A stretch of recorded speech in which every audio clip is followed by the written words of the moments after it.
On the 28th of November, gunfire was heard in the hills surrounding Axum, a historical city and place of pilgrimage in the Ethiopian region of Tigray.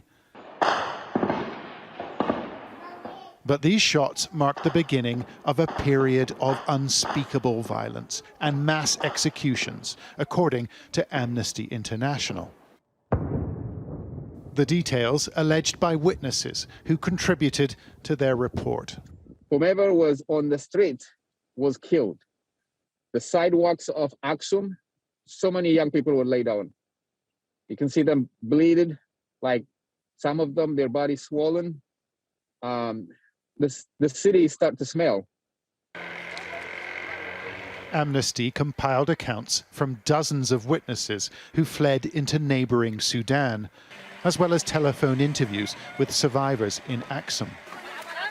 60,000 crossed the border after the Ethiopian government and the authorities in Tigray went to war last November.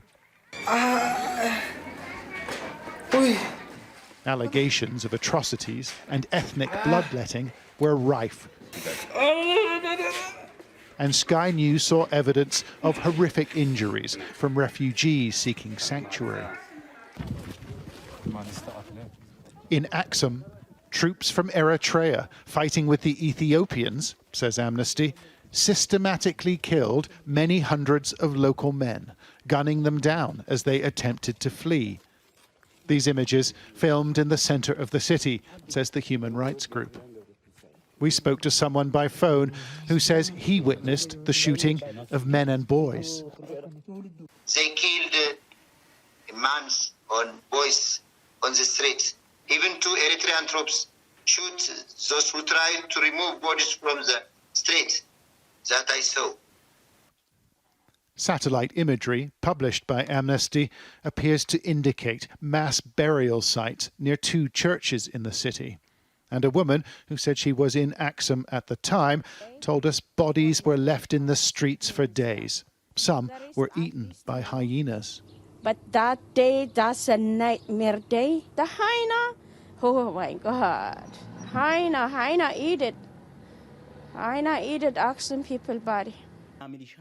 The Ethiopian government says its law enforcement operation to crush Tigrayan fighters has largely succeeded, but the region remains cut off, for the most part, to the outside world.